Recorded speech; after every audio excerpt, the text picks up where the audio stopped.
Welcome to the Welling for your spiritual well-being and your ministry overflowing. If you come to water-scarce places of the world, there is a great excitement when there is a little bit of rain.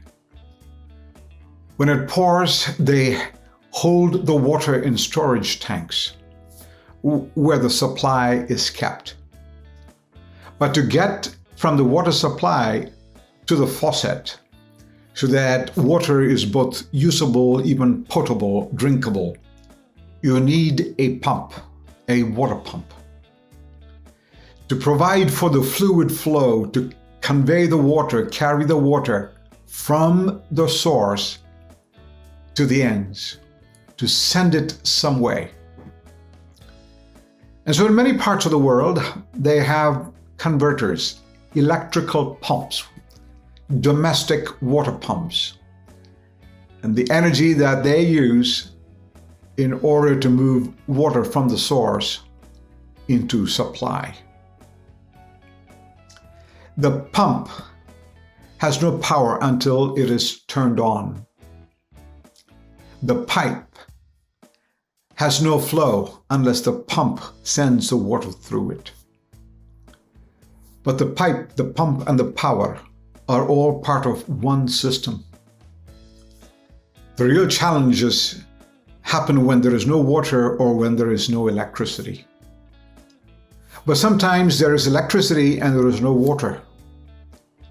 And sometimes there is both electricity and water. And the entire community exudes joy when at the first trickle of water from the pump and the pipe brings relief to thirsty, parched human beings. These water pumps can be expensive, but they are unique to each household. That means you cannot have my water supply in your household unless I share it with a bucket or we put together a system. But the heart of the system is the pump. It is switched on, and then there is the flow. If the water table is too high or too low, there are all kinds of struggles and control mechanisms needed so that the pumps can switch on and switch off, or you manually stop and start the pump. When we speak about the spiritual life, especially from Galatians 2:20, Christ lives in me. The life I now live. Guess what? It is one system, the pump, the power, and the pipe. They all work together. He is the power for the pump.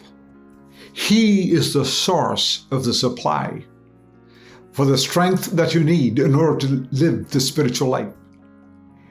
He is the water source and the one who controls the pumping of the water so that you can thrive and maintain a hearty spiritual life.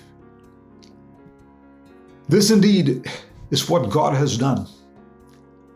You see, the law of the Old Testament, it did not have power to turn on the pump.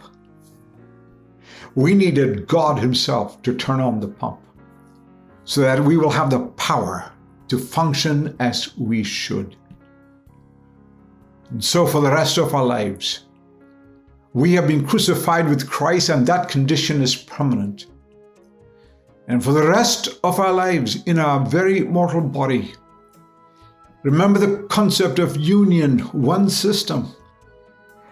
The power is on, the pump is working, and the pipe supplies the water. So there is no total inaction and passiveness in the Christian life. There is an intention and a reception and a flow through the Christian life. Because the Lord Jesus lives in you, the power is on.